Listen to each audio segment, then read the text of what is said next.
So hi friends, welcome back. Avengers Kang ഡൈനാസ്റ്റിയുടെ leaked script explanation part 3 ആണ് നമ്മൾ ഈ വീഡിയോയിലൂടെ ചെയ്യുന്നത്. സോ പ്രീവിയസ് പാർട്ട് കാണാത്ത ആരെങ്കിലും ഈ വീഡിയോ കാണുന്നുണ്ടെങ്കിൽ ഓടിപ്പോയി ചെക്കൗട്ട് ചെയ്യേണ്ടതാണ്. എന്നാൽ മാത്രമേ നിങ്ങൾക്ക് ആ ഒരു കിക്ക് കിട്ടും.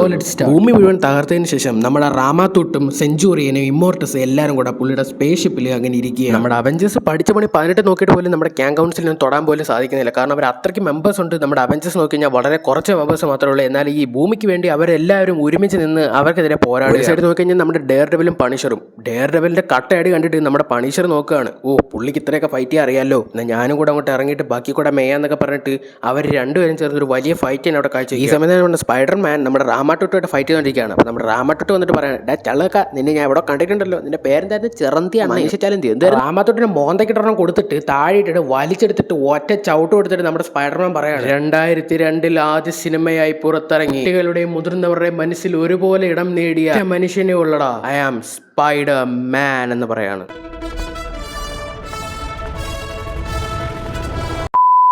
പക്ഷേ ഡയലോഗ് കുറച്ച് നേരത്തേക്ക് ഉള്ളായിരുന്നു. നമ്മുടെ റാമാട്ടിട്ട് നമ്മുടെ സ്പൈഡർമാനെ പിടിച്ച് ഒറ്റ അടിക്കുകയാണ് മോന്തക്കിട്ടണം കൊടുത്തിട്ട്. പുള്ളി തേർച്ച് പോയി അവിടെ ചെന്ന് വീഴുകണ്ട്. നമ്മുടെ മൈൽസ് വരികയാണ്, എൻ്റെ നൻപനെ പോൽ ആരും ഇല്ലേന്നും പറഞ്ഞിട്ട് ഒറ്റ ഒരെണ്ണം കൊടുക്കാൻ പോവാണ്. പക്ഷേ യു ആർ നോട്ട് ഇനഫ് എന്ന് പറഞ്ഞതിന് ശേഷം നമ്മുടെ റാമാട്ടിട്ട് പുള്ളിയെ ഞെരിച്ച് കൊല്ലുക. ബേസിക്കലി നമ്മുടെ മൈൽസും മരിക്കുന്നത് നമ്മുടെ സ്പൈഡർമാൻ മുന്നിൽ നിന്ന് കാണുകയാണ്. അവിടെ കട്ട് ചെയ്ത് പിന്നെ കോസ്മിക് ടീമിനെയാണ് കാണിക്കുക. ഡോക്ടർ സ്ട്രേഞ്ചിനും ടീമിനും എന്താണ് ചെയ്യുന്നതെന്ന് പോലും മനസ്സിലാകുന്നില്ല. അവരെന്തൊക്കെയോ അവിടെ കിടന്ന് കാട്ടിക്കൂട്ടുകയാണ്. അവർക്ക് എന്തൊക്കെ ചെയ്തിട്ടും ആ സെഞ്ചുറിയനെ പിടിച്ചെടുത്താൻ പറ്റുന്നില്ല. ഒടുവിൽ ഫൈറ്റ് ക്വാണ്ടർ റിലത്തി വരെ എത്തി. അതൊക്കെ എങ്ങനെയാണെന്ന് അറിഞ്ഞുകൂടാ. സോ ആ ഫൈറ്റിൽ ഒരുപാട് അവഞ്ചേഴ്സ് മരിക്കുകയാണ്. അങ്ങനെ അവസാനം നമ്മുടെ ഡോക്ടർ സ്ട്രേഞ്ചിന്റെ കൂടെ ഉള്ളത് തോറും ഷാങ്ജി ടെൻഡറിങ്സ് ഉള്ളതുകൊണ്ട് മാത്രം ജീവിച്ചിരിക്കുന്നത്. അല്ലെ നേരത്തെ പടമായി. ആ സമയത്തൊക്കെ അവിടെ ക്ലിയർ വന്നിട്ട് പറയാണ് ടെൻഡറിങ്സ് മാറ്റാനുള്ള ടൈമായി. ടെൻഡറിങ്സ് മാറ്റിയില്ലെങ്കിൽ എന്തായാലും അവന്മാരുടെ കയ്യിൽ അത് കിട്ടും. ഈ ലോകം മുഴുവൻ നാശത്തിലേക്ക് പോകുന്നു. സോ ടെൻഡറിങ്സ് സേഫ് ആയിട്ടുള്ള പ്ലേസിലോട്ട് മാറ്റണമെന്ന് പറയാം. അങ്ങനെ തോറും ഷാങ്ജി ആ ഒരു പോർട്ടൽ വഴി രക്ഷപ്പെടുകയാണ്. നമ്മുടെ ഡോക്ടർ സ്ട്രേഞ്ച് അവിടെ തന്നെ നിൽക്കുക. ഈ സമയം സെഞ്ചുറി വന്നിട്ട് പറയാണ്, ഏടാ മണ്ടൻ സ്ട്രേഞ്ച്, നിനക്കും അമ്മരോടെ പോയായിരുന്നെങ്കിൽ രക്ഷപ്പെട്ടുവിടായിരുന്നു എന്ന് പറയാണ്. അപ്പോൾ നമ്മുടെ ഡോക്ടർ സ്ട്രേഞ്ച് പറയാണ്, ഞാൻ പോടാ, പക്ഷെ നിന്നെ തീർത്തിട്ടാണെന്നേ ഉള്ളൂ എന്ന് പറയാം. പെട്ടെന്ന് ഇവിടെ ഒരു വെളിച്ചം വന്ന് നമ്മുടെ സെഞ്ചുറിനെ തെറിച്ചിടുകയാണ് ഇങ്ങോട്ടും കണ്ട്.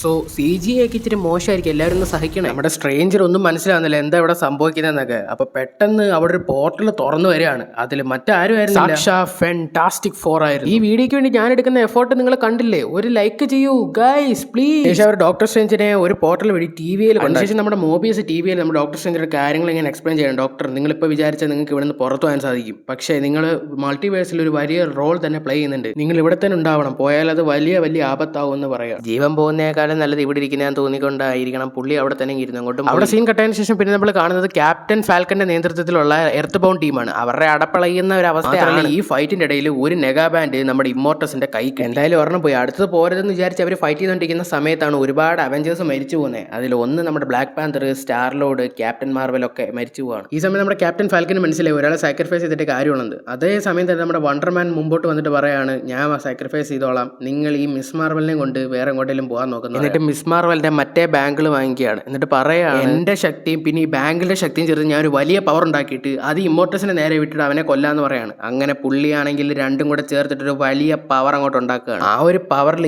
എർത്ത് മുഴുവൻ ഇങ്ങനെ കിടന്ന് കുലുങ്ങുകയാണ്. ബേസിക്കലി ചുറ്റും ഒരു പുകമയം, ആർക്കും ഒന്നും കാണുന്നില്ല. നമ്മുടെ വണ്ടർമാൻ ആ പവറിൽ എരിഞ്ഞില്ലാതായി. ഇമ്മോർട്ടസും മരിച്ചു എന്ന സന്തോഷത്തിൽ എല്ലാവരും ഇരിക്കുകയാണ്.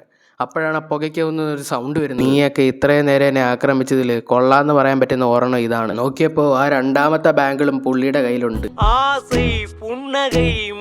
2 ബാങ്കിളും പുള്ളിയുടെ കിട്ടി. ഇനി ആ ഷാങ്ജിയുടെ ടെൻഡറിങ്സ് കൂടെ കിട്ടിക്കഴിഞ്ഞാൽ പുള്ളിക്ക് യൂണിവേഴ്സ് തന്നെ അറിയിക്കണം. അങ്ങനെ അവഞ്ചേഴ്സ് ബാക്കിയുള്ള ആൾക്കാരൊക്കെ കൊണ്ട് വക്കാണ്ടേ വരികയാണ്. പക്ഷേ അവിടെ ഫുള്ളായിട്ടും ഡിസ്ട്രോയ് ചെയ്തിട്ടുണ്ടായിരുന്നു. നമ്മുടെ അവരെല്ലാവരും കൂടെ ഇപ്പം നമ്മുടെ ടോണി സ്റ്റാർക്ക് പണ്ട് ഇങ്ങനെ എന്തെങ്കിലും ഒരു വിഷയം ഉണ്ടായാൽ, അല്ലെങ്കിൽ ഇങ്ങനെ ഒരു ഡൂംസ് ഡേ ഉണ്ടായി കഴിഞ്ഞാൽ ഓടിച്ചെന്ന് കയറാൻ വേണ്ടിയിട്ട് ഒരു അയൺ ബാങ്കർ ഉണ്ടാക്കിയിട്ട് മോസ്റ്റ് സേഫർ പ്ലേസ് ആണെന്ന് വിചാരിച്ചിട്ടാണ് അവർ അവിടെ അങ്ങോട്ട് ചെന്നത്. എന്നാൽ നമ്മുടെ അവഞ്ചേഴ്സ് എല്ലാവരും നിശബ്ദരായിട്ട് അങ്ങോട്ടും ഇങ്ങോട്ട് നോക്കുകയാണ്. അവർക്ക് ആർക്കും അറിഞ്ഞൂടെ എന്താണ് അങ്ങോട്ടും ഇങ്ങോട്ട് പറയേണ്ടത്, എന്താണ് അടുത്തായിട്ട് ചെയ്യേണ്ടതെന്ന് ഒന്നും അവർക്കൊന്നും അറിഞ്ഞുകൂടാ. അവിടെ സീൻ കട്ട് ചെയ്ത് കഴിഞ്ഞാൽ പിന്നെ നമ്മൾ കാണുന്നത് നമ്മുടെ കൗൺസിൽ ഓഫ് ക്യാങ്സ് ആണ്. അവിടെ നമ്മുടെ എല്ലാ ക്യാങ് വേരിയൻസും ഒരുമിച്ച് കൂടിയിട്ടുണ്ട്. അവിടെ നമ്മുടെ റാമാട്ടിട്ട് സ്ട്രീറ്റ് ലെവൽ ടീമായിട്ട് ഫൈറ്റ് ചെയ്തിട്ട് അവിടുത്തെ ഓരോ മെമ്പേഴ്സിന്റെ തല ഇങ്ങനെ ട്രോഫി പോലെ കൊണ്ടുവന്നിട്ട് പുള്ളിയുടെ മുമ്പിൽ ഇങ്ങനെ നിരത്തി വെക്കുകയാണ് ഇമ്മോർട്ടസ് കണ്ട ബാങ്കുകളും കളക്ട് ചെയ്തുകൊണ്ട്. സെഞ്ചുറിനാണ് ഒരു വാഴയ്ക്കും കൊണ്ടുവന്നിട്ടില്ല. പുള്ളിക്ക് മനസ്സിലായി ഇവിടെ നിന്ന് സേഫ് അല്ല. സെഞ്ചുറിൻ ഓടിപ്പോയി ഇമ്മോർട്ടസിന്റെ കാലം വേണ്ടി പറയാണ്, എനിക്ക് കുറച്ചുകൂടെ സമയം താ, എന്റെ പവർ ഞാൻ ഇച്ചിരി കൂടെ എക്സ്ട്രീം ആക്കിയിട്ട് ഞാൻ എല്ലാം കൊണ്ടുവരാന്ന് പറയാം. ഇമ്മോർട്ടസ് പറയാം, എന്റെ കയ്യിൽ ഇത്രയും പവർ ഉണ്ടായിട്ട് നിനക്കത് ചെയ്യാൻ പറ്റില്ല. എന്റെ അർത്ഥം നിന്റെ ഈ പവർ ഇരുന്നിട്ട് നിനക്ക് ഒരു കാര്യം എന്ന് പറഞ്ഞിട്ട് സെഞ്ചുറിന്റെ പവറും കൂടെ ഇമ്മോർട്ടസ് വലിച്ചു കയറ്റി 2 ഫ്രാങ്ക്ലിന്റെ പവറും സെഞ്ചുറിയന്റെ പവറും കൂടെ ചേർത്ത് പുള്ളി ഒരു വലിയ പവർഫുൾ ബീങ് ആയിട്ട് സെഞ്ചുറിയൻ എന്ന് പറഞ്ഞ ബോഡിയെ പൊടിച്ചു കളയും. അതുകൊണ്ട് ബാക്കിയുള്ള ഗ്യാങ് വേരിയൻസ് എല്ലാം ഇതേതോ വലിയൊരു ഗ്യാങ്ങിന്റെ മെമ്പറാണ്, പുള്ളിയെ അനുസരിക്കണം എന്നുള്ള മറ്റേ രീതിയിൽ